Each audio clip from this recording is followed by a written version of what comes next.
Hello, everybody, and welcome once again to the Neurodiversity Gold podcast with me, Jude Morrow. I just want to say, first of all, thank you so much to everybody for all the likes, shares, reviews on the podcast. And I would implore all of you to give us a big thumbs up and 5 stars on the platform where you're listening to this podcast, whether it's Spotify, Apple, Amazon Podcasts, and anywhere else where you get your podcasts. So sorry for the little hiatus. I've actually taken a bit of time off recently, which I really enjoyed, but I'm back now with the next series run of the Neurodiversity Gold podcast. And my guest today is an entrepreneur, CEO, and the founder of Fruehling Coaching and Facilitation and Professional Executive Coach who works with highly successful impact leaders. My guest specifically serves individuals who are influencers, game changers, and financially successful disruptors, what one would call the top 1% of successful people among our population who have unique gifts and unique genius. So I would love to introduce all of you and welcome to the Neurodiversity Gold podcast, the CEO of Fruehling Coaching, the one and only Sarah Fruehling. Thank you so much for coming on. Hi, Jude. Hey, it is wonderful to be on today. I've just been loving listening to the podcast, and I know that we have a lot of things where we're aligned. So I think this will be a fantastic conversation. I know, I really can't wait. I've been looking forward to this. We've spoken several times before the recording of it. And for all the listeners to this podcast, I can guarantee you this, that your blood pressure and anxiety levels will come down because we have literally secured the most relaxing voice in any industry to come on the podcast. So I've been really looking forward to it and really glad that you're here. So I know that you're now in the professional coaching space. So what was life like before you get into that? So my story, I think, is quite interesting and relevant to your listeners. So this is my second career, to be a professional executive coach and the founder of Fruehling Coaching and Facilitation. My first career was that I was an entrepreneur and a mental health therapist. So I owned a counseling agency, and I really felt, I actually loved being a therapist, Jude. I loved making that difference. One person, one family, one relationship at a time, kind of in a very small, quiet way where I would hold space and help people heal. What happened is I was a therapist for 23 years. And as things changed and managed mental health came into America. I'm in the central part of the United States. I live in Nebraska. As managed mental health came in and things like electronic health records and then DSM-5, I ended up feeling like all of the joy, all of the things I loved doing and being as a therapist got overshadowed and really pushed down by the tedium, by the challenges, and by this pathologization of clients, of people, which fundamentally I disagree with. So eventually I ended up being, I think, quite burnt out and just disappointed about the changing landscape in mental health. I felt like there was a loss of focus on taking care of the individual and more on we have to meet these certain criteria to prove that this is wrong about the person so you could get paid, which really was not pleasant for me, not something I felt good about or enjoyed at all. I think that's an experience that's felt by a lot of coaches. I mean, as far as the coaching industry, plenty are former mental health professionals, social workers, and in some cases even medical doctors. And in the UK, Ireland, and Europe, coaching hasn't really got to the level where it has in the US. So I wanted to ask you this to get your perspective on it. What is the difference between counselling and coaching? Oh, yeah. You know what? That's a great question. I think people are confused about that sometimes. I even think sometimes coaches and counselors are confused about that sometimes. For me, there's a very clear distinction. And this is how I think of it. today, so counseling is today looking backwards. So it's about the past. It's very problem focused. And I think also about healing things from the past. Maybe think about if this is healthy functioning. Counseling is really taking someone who's functioning at a lower level and just trying to get them up to healthy or normal, whatever normal is, functioning. Coaching for me is very different in a couple distinct ways. First, it's very future focused. So it's thinking about, what do I want my future to be like, and how can I show up today to make that a reality for me? It's also very strength-based. So instead of being problem-focused, what's wrong with you, pathologizing someone the way counseling is, where we need a diagnosis.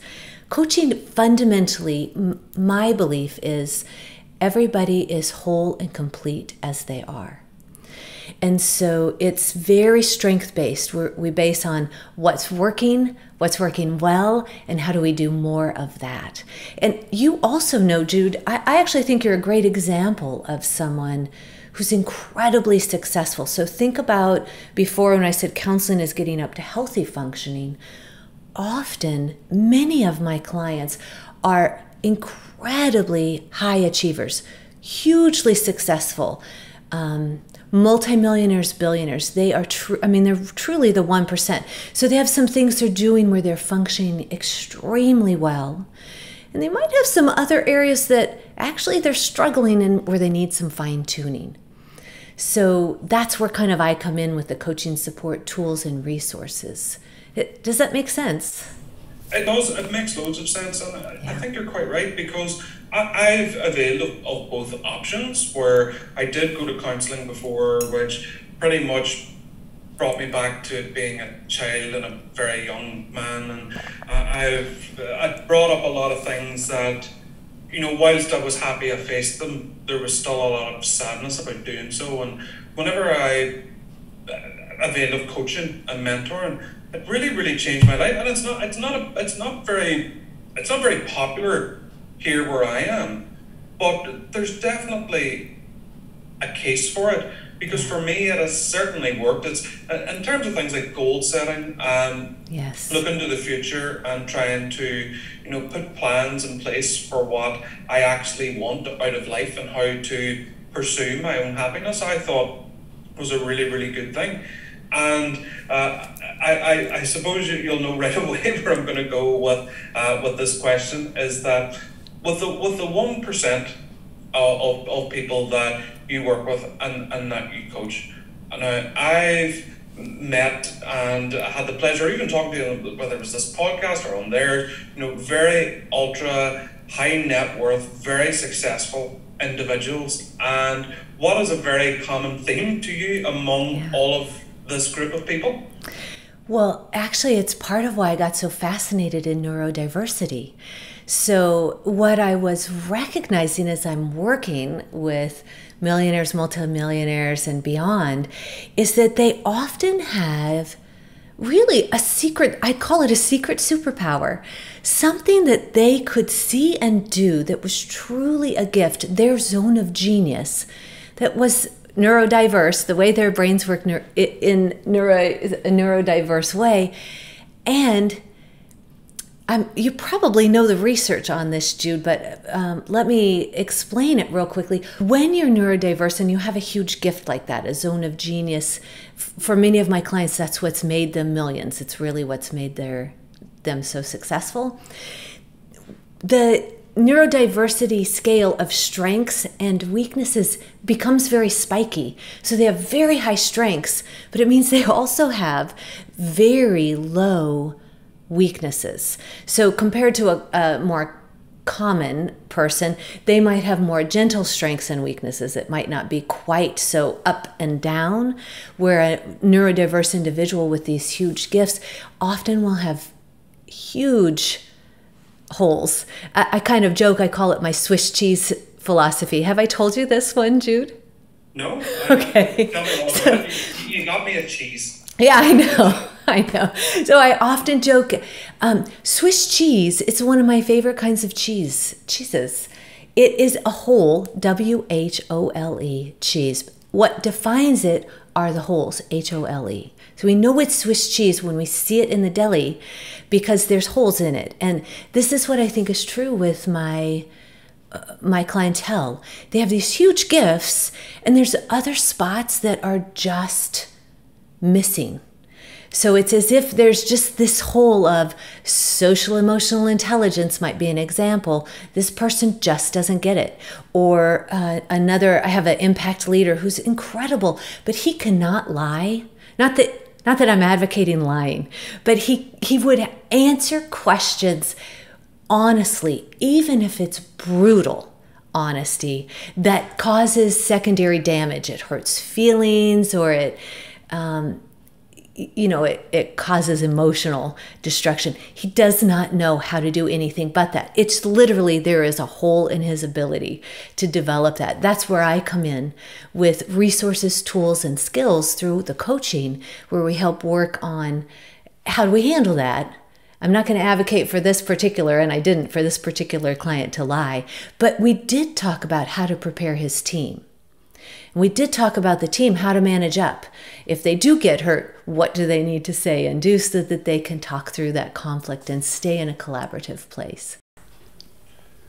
And I really agree with what you're saying, the really spiky profile, because it's probably not the most in fashion thing to do whenever it comes to neurodiversity. What I've noticed is that, mentioning any form of weaknesses or negativity or shadow areas, as we talked about just before we started recording, where I would say for me is that I'm very good at planning things. If I have a plan in my head, or if I'm working with a client, like a charitable client, they want to make more revenue, they want to develop different projects, different courses, different everything else, I have a plan in my head of how that's going to work, right? From start to end. I mean, I've got that in maybe call 2 or 3, or meeting 2 or 3. And then it's, this is the plan, this is how it's going to go. Yeah. But sometimes bumps in the road, in that plan, it can cause me to, panic is maybe the wrong word, but to retreat somewhat. And probably in the position that I'm in, I mean, if I have my own consultancy firm, I probably shouldn't admit that on the air, but I'm human enough to do so. Which is because normally whenever you're in this space, you're only really permitted, it's only socially acceptable to talk about how wonderful you are and what great results mechanisms you have for your client. But for me, whenever it comes to that sphere, I can understand that I think, a common theme among neurodivergent individuals, of which I am one, is to be exceptional in one area, but there is that shadow side, as you say, where if things do go wrong or things don't pan out the way they should, or even dealing with things like objection, rejection, those things can be very, very difficult to manage. So, I mean, within your coaching with, very successful people, how do you work with them to get around such a spiky profile? Well, actually, Jude, you're speaking to something that to me is at the heart of the coaching that we're doing. So I love that you're vulnerable enough to be fully authentic, because there's a million stories out there where people only say what's best. I mean, even if we think about social media or Facebook, it's the highlight reel of people's lives and I think what happens is it ends up having everybody focused on something that's not actually very realistic. Everybody else looks like they're doing amazing, and wait, here's the reality, the nitty-gritty, the hard part of my life. How do we reconcile that? So what people are most interested in, and I love that you're able to say, yeah, this trips me up sometimes, is our experience of being human. And the truth is, we are all incredibly different, and being able to show up and be authentic feels very aligned with what you're trying to do with your podcast, with Neurodiversity Gold, because you are trying to bring acceptance and understanding into the world, which I think is the way you are bringing thought leadership into this field, being an impact leader with your thought leadership. It's really extraordinary. You're too kind. It's true. It's so true. So I think one of the things that you spoke to, two things. One of the things that you spoke to is this incredible amount of pressure that people feel. There's not permission to be human sometimes, especially when you're an impact leader. And we could think about neurodiversity. I often will say, think about Richard Branson or Elon Musk or Bill Gates. Like, oh, these are brilliant minds and just a little quirky. Like what the average person might think, oh, well, okay, what's that about with Elon's dancing or whatever it is, that it will come up and people will recognize something's off there. But I don't know that people understand that that might be part of this spiky profile. So one of, I think, my gifts or my zone of genius, because of my background, what I know and who I am and my expertise, is just holding space.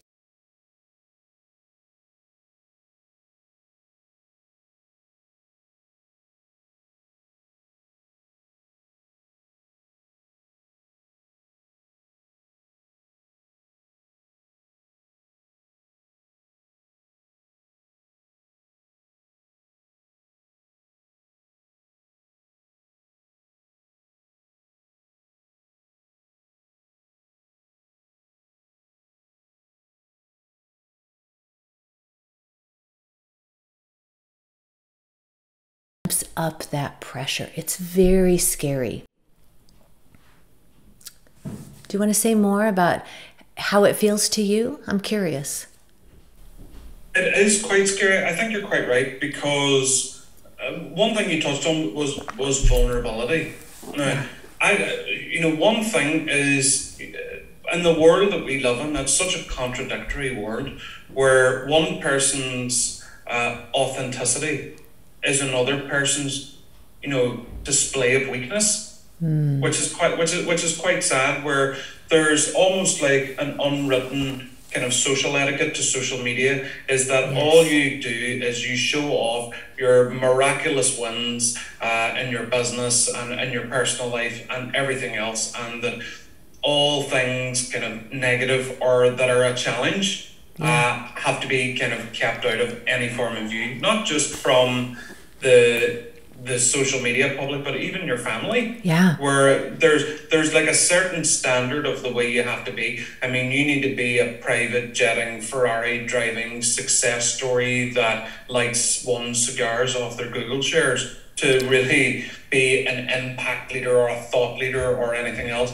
That as far as any form of advocacy or trying to lead any change whatsoever, there's almost like an expected avatar that you have to fit into. Yes. And it's just not me. And I'm thinking, if I fit into this expectation, will it dilute my mission? Will it dilute who I am as a person?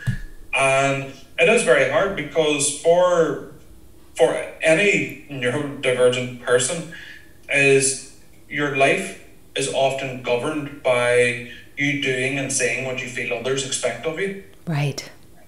And that's so hard. That is unbelievably hard. I can't say that enough. Like even in my firm, right? If I have to make a decision, right? If someone says, Jude, you need to make a decision on this, I'm almost looking around and asking everybody else, is it okay if I make this decision? Yeah. And it's a very kind of common barrier that, even any other like autistic or neurodivergent entrepreneurs, they say the same thing. And it's very common. It's this compliance and approval seeking behavior. Yes. Is that something you would feel is common? Oh, Yes, very much so. And it's such a disservice because even prior to the COVID pandemic, we were in an epidemic of loneliness. It is the COVID-19 and the pandemic and the isolation has really made that epidemic of loneliness worse. So I think it's quite a disservice that all we get to see is the highlight reel of other people. I also think it's kind of boring. But of course, I'm really interested in knowing people deeply. So I want to know what are the challenges. It's interesting. One of the things I really started noticing. So, for example, obsessive compulsive disorder is really, it's in like 2% or less of the adult population. And I noticed that I had this high percentage of my clients who were OCD or ADHD, where you really get hyper-focused in on something. That serves them really well. But of course, the shadow side is just what you were speaking to. Then it's hard to adapt. It's hard to be flexible or change your day if something unexpected happens, which happens because that's life. So I started noticing, wow, I've got some fascinating clients with these true gifts, really unique zones of genius. And being able to talk to someone, I can't even tell you the amount of relief it is usually when I first start coaching with a client. Think about it this way, Jude. If you think about a scale of 0 to 100, and most people, this is what they're willing to talk about, from what really stinks in life to really the highlights in life. If you're a business owner and an impact leader, or you own multiple businesses, with your team, you really don't want to tell them the 40%, or you don't want to freak people out by telling them the 40% to 0, because you're afraid if you tell them your worst fears that the team will lose faith in you, or that it will scare people. At the same time, on the opposite end, sometimes true leaders are afraid to say the very best. So they might not actually want to say the top 10, 15, 20%, because then they start thinking, if I tell them how good things really are, everybody's going to want more from me. They're going to want their cut, or they're going to expect more of me. So we're left with this diminished range of what you're willing to talk about with people at work.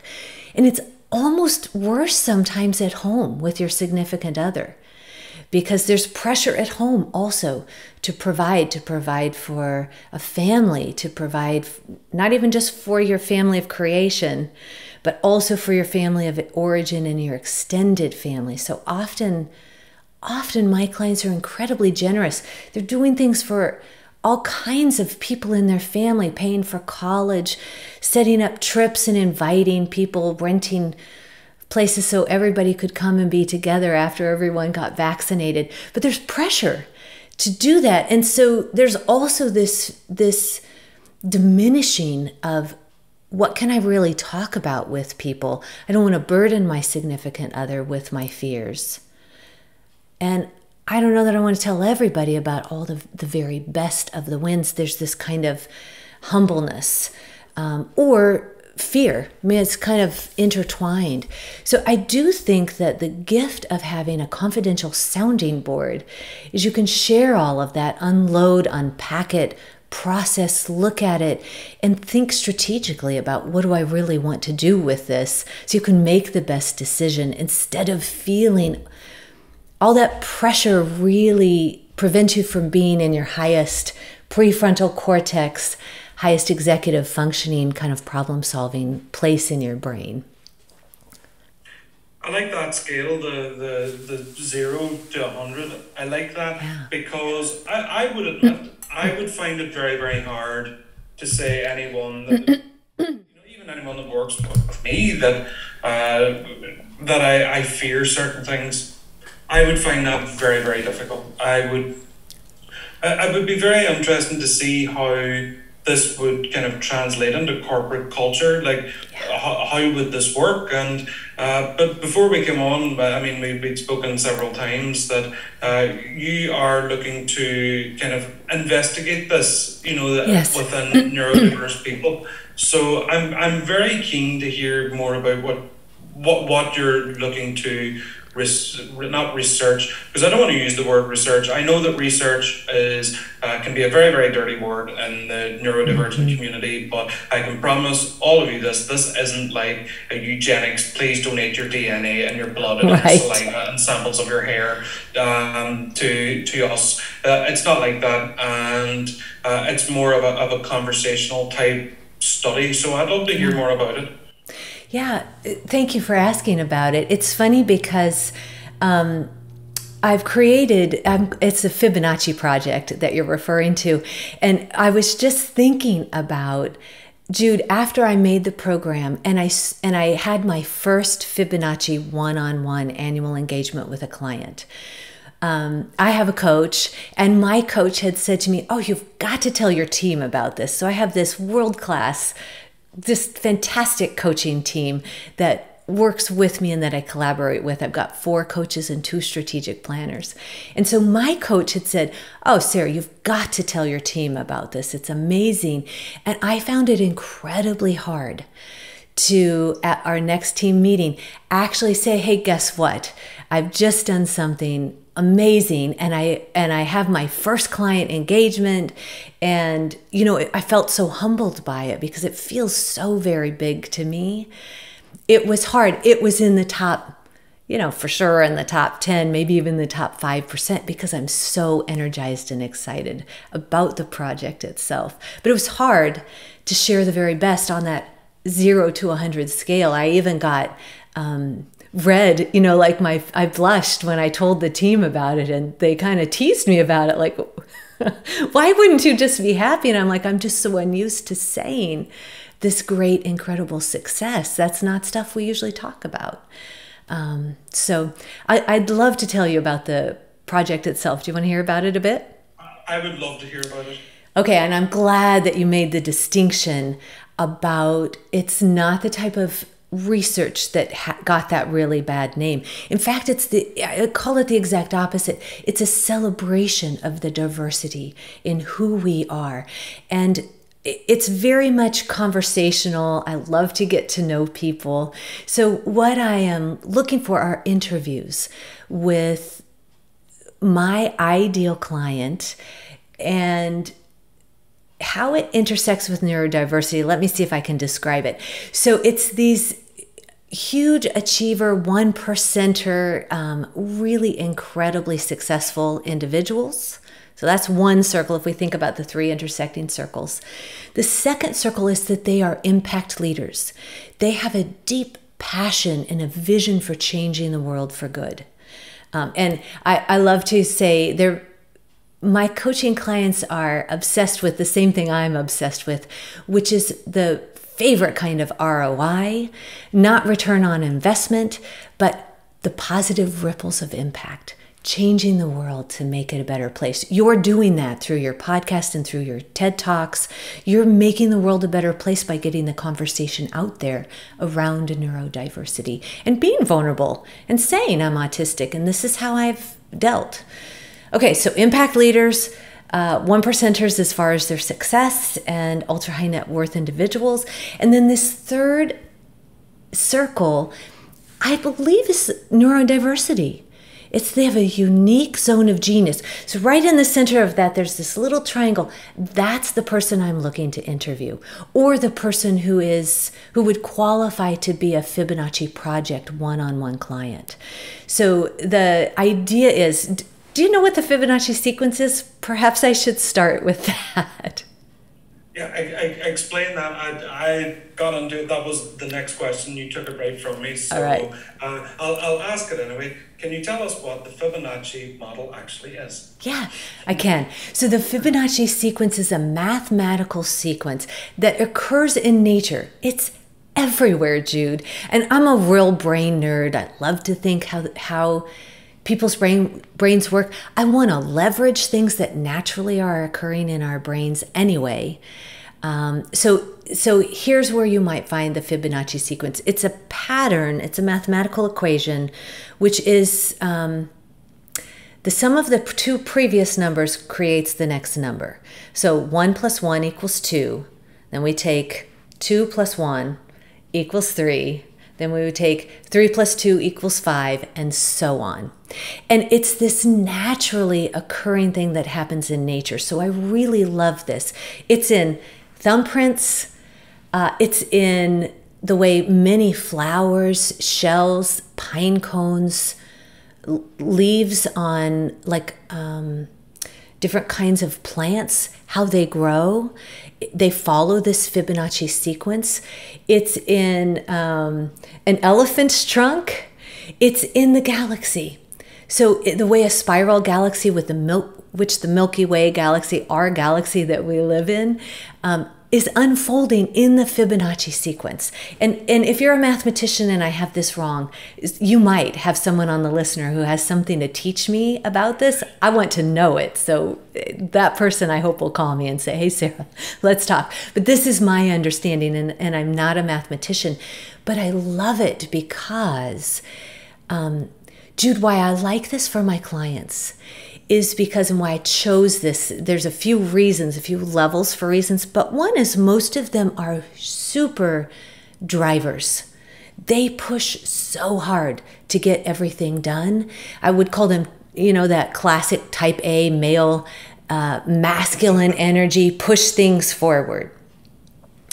And this actually, the Fibonacci sequence, is the most efficient way for things to grow, which I love because I'm a maximizer, and it's effortless.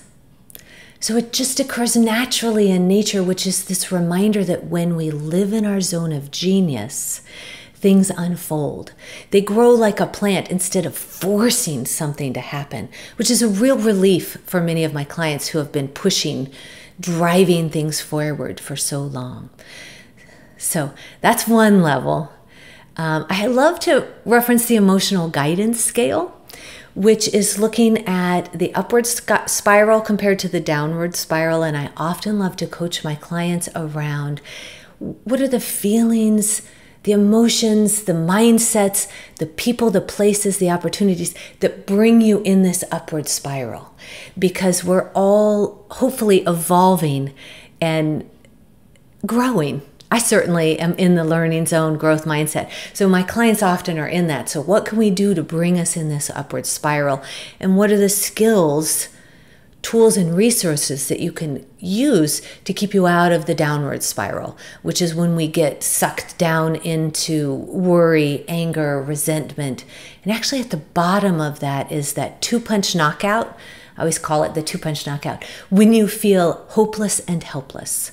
So that's at the very bottom of the downward spiral. At the very top, on the upper end, top end of the upward spiral, is passion, freedom, joy. It's the things we most want that you can't buy. So that's the outline kind of what the Fibonacci sequence is. Does that make sense? Those are the reasons why I was really attracted to call it the Fibonacci Project. I know, and it works. I would encourage everybody. There's a lot of graphics online. I will ask my guest to spell it because I'm not sure how it's spelled. Just so people, if they're listening to it, can Google it. Yes. So, is it Fibonacci? Yeah. Fibonacci. Did I get it? You're close. Fibon. Fibonacci. Yes, okay. Fibonacci, and CCI at the end. So, yeah, you were really close. It's hard. And in fact, when I first started it, I think if you Google Fibonacci images, that's just the super most fun place to start because it just blows your mind how it occurs everywhere. So the Fibonacci Project itself is a research project for me where I'm exploring and answering the question of what are the deepest, darkest fears that plague this tiny micro niche of where my clients live. So it's, what are the deepest fears that exist here for them, and how can I, through coaching, provide answers, solutions, and ways to help them grow so they can live at that top of that emotional guidance scale more and more. Yeah, and I think for this, I think tying these kind of two concepts together, like with coaching, the clients you work with, majority neurodivergent, very high net worth individuals, Yes. very successful. Yes. And would I be right in saying that with the Fibonacci Project, what your ultimate goal is with it is to bring kind of balance to the spiky profile? Is that what the ultimate aim is with the Fibonacci Project? Yeah, I wonder if it would be. So I'm thinking about, is it balance or is it just support? So that that individual, the coaching client, has the ability to say, oh, here's the area where I'm missing. I don't know the answer to this. So often I think when you're neurodivergent, and this was really interesting to me when I first started getting into this, I had multiple clients say how they learned to behave was by watching, by observing other people. And they would say, oh, I really took note. This leader was incredibly successful. Or even it was, this person in high school was really great at making friends, so I practiced, which isn't really about being authentic, is it? It's more about modeling and behaving in ways to make you socially acceptable.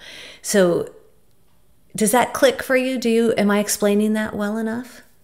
Yeah, definitely, and it's one of the saddest things that's what society ultimately is at large. I mean, the majority get to decide who's disordered in comparison to them, Right. and how the minority, in this case the neurodivergent minority, the way we have to behave and act in order to be accepted by everybody. So Yeah. I think kind of getting the stage of inner peace and not really giving a damn is a good place. I know, because I'm nearly there. I wouldn't say I'm 100% there Right. quite yet, but I'm getting closer and closer every day. So, I mean, for people listening to the podcast, I know there's a lot of fear, and I can't reassure everyone listening enough, is that, you know, for this particular study, these interviews for the Fibonacci Project, you will not be asked for your DNA to spit in a cup, to donate your hair or your blood or anything else. That is not going to happen. So what I want to ask is, if people are listening to this and think, wow, that sounds incredibly interesting, I'd like to hear more about it. I mean, what can people expect whenever they come forward? Yeah, so people could come check me out, check the company out and the coaches that work for me on our website. It's fruehlingcoaching.com. There is a connect button that people could send questions in on. They also could email at info@fruehlingcoaching.com and ask questions about that. You know, it's interesting, Jude. I think people have been really hurt. And I respect that so much. So sensitive to this idea of pathologizing someone is very painful. And there's a real disservice, I think, to people who are neurodivergent or on the autism spectrum. If someone who hasn't been identified as autistic is really fascinated. So I've got a great friend. He's totally fascinated with a certain aspect of history. And I would say he is borderline obsessed, hyper-focused, loves to talk about it. But people just say, oh, well, that's him. Hey, he's passionate about that. That's what he's into. If he'd been labeled in some way on the autism spectrum or neurodivergent in a DSM-5 way, that would be treated as something negative. Yeah. Right? It would be language that would be diminishing to that person, to their passion, to what they're interested in.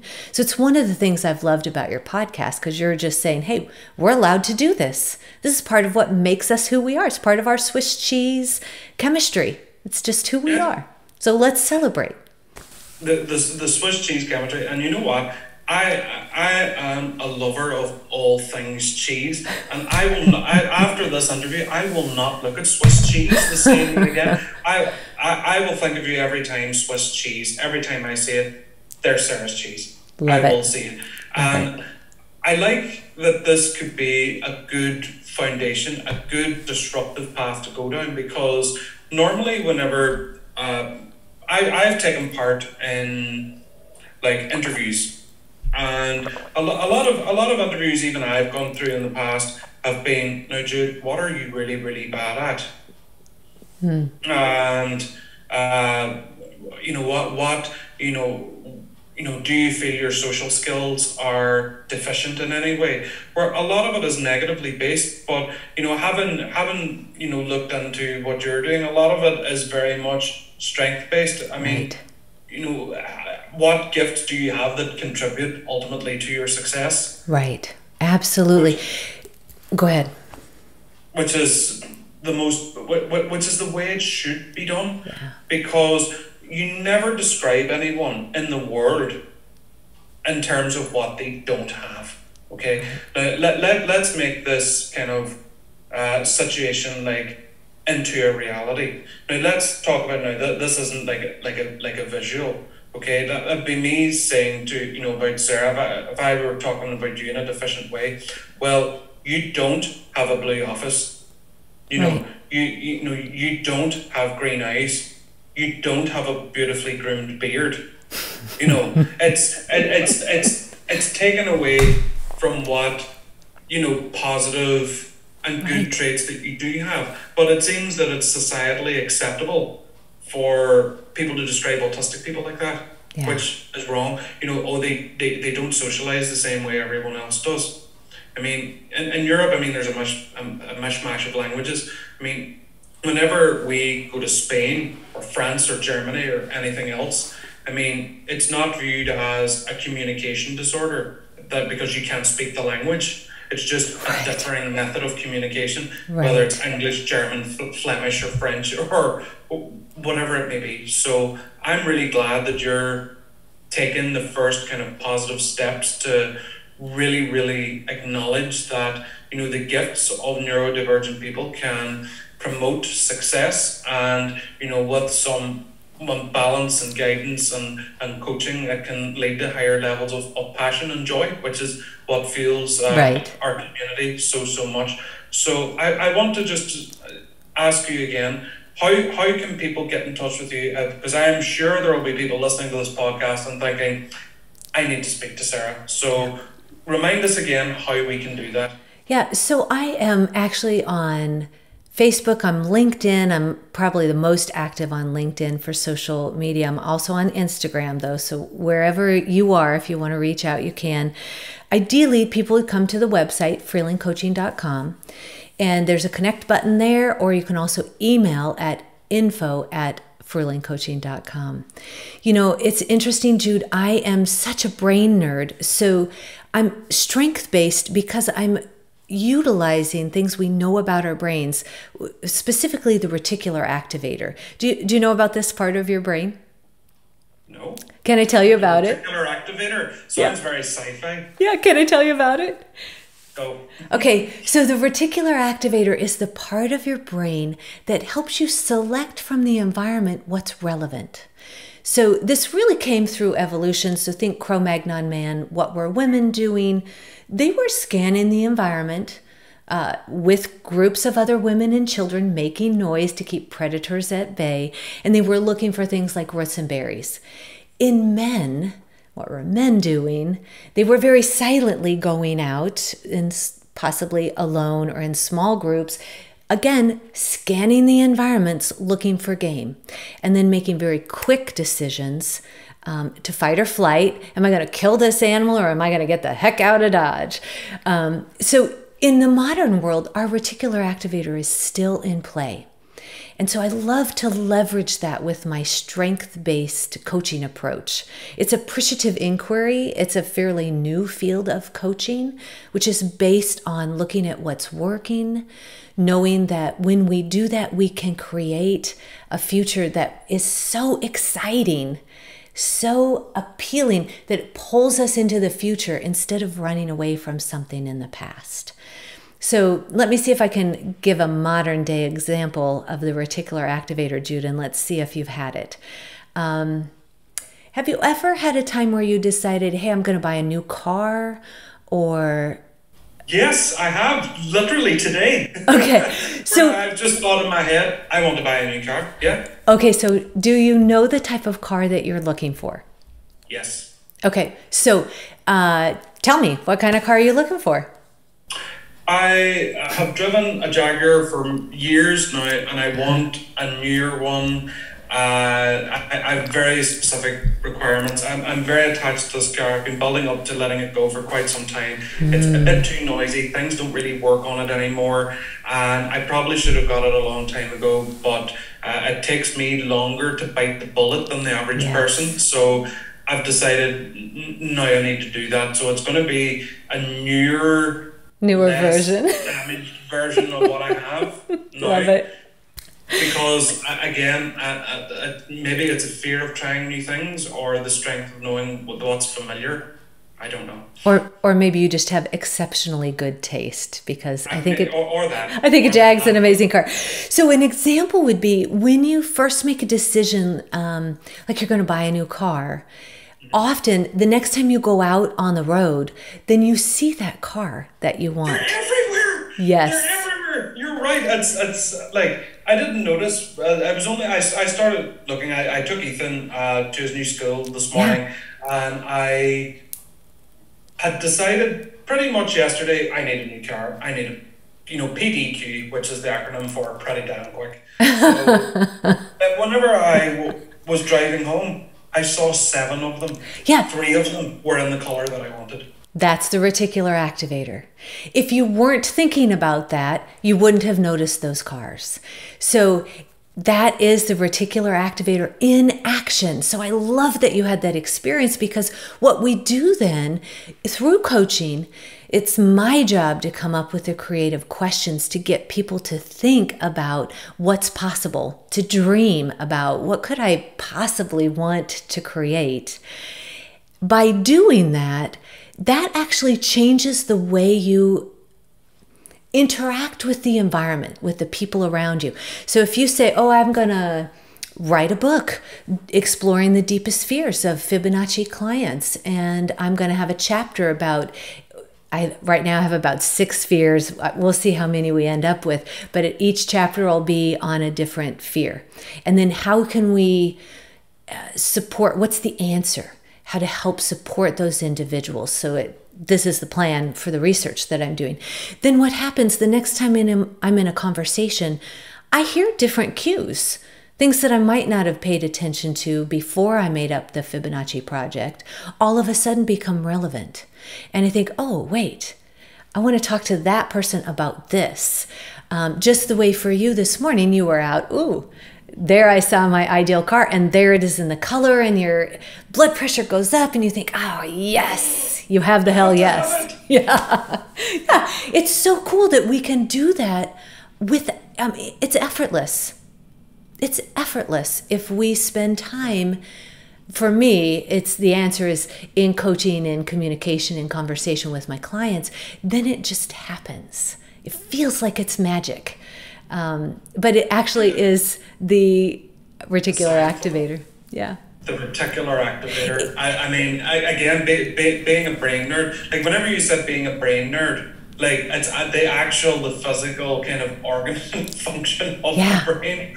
But the reticular activator, I'm going to tell everyone about this. Well, I mean, everyone's going to hear about it on the podcast, but I mean, even people that are close to me, I'm going to tell them all about this. Yeah. So plugging the reticular activator into everyday life, basically, if you decide I want something good to happen, I want positive things, or I want a positive outlook, you'll start to see that because your brain has become accustomed to it. Yeah. Yeah. And I think it goes back to, that's the science behind why mindset matters. Or it's the science behind books. Do you remember, was it a decade or more ago, the book The Secret came out? Yes. Focus I know on, it very well. yeah, so focus on what you want. It's actually the science behind that. So there are reasons why that works. And it's because when we are focusing on, whether it's good or bad, actually, what we focus on is usually what we bring in. Yeah, it's actually a good time now that you mentioned that, and this is not scripted, it is not a scripted podcast, is that the publisher of The Secret is Beyond Words, and they publish my books. I knew that. My next one, Loving Your Place in the Spectrum, is out on the 14th of September in North America. So there we go. So you can pre-order that now at Amazon, all major online bookstores, and everywhere else. Because I actually had written down here in the show notes, plug new book. Yes, you plugged it. I nearly forgot. I nearly forgot to do it. I was so engrossed in the conversation. But Sarah, I really loved our chat. I mean, this could be literally a 5-hour podcast. I could sit and listen to you and talk about this all day. I love it so much, and I implore you, whenever you've written this book, please get back to me, because I'd like to be on this podcast and on social media to champion your work, champion your book. I think it's an amazing thing that you're doing, and I would encourage everybody again to reach out to Sarah Fruehling, fruehlingcoaching.com. That's FRUEHLING coaching.com, and be involved with us. It's a phenomenal project, a fantastic facilitator in Sarah Fruehling, and I can't thank you enough for coming along today. Oh, Jude, it's been a delight. You're so fun to interact with. And I hope that your listeners had a great time listening, and I hope they join me in going and getting your book. I'm excited to read it. Oh, absolutely, and thank you so much again, and for everyone listening. Don't forget to subscribe to the podcast wherever you get your podcasts, and I will see you again very, very soon. Thank you once again for tuning in to the Neurodiversity Gold podcast.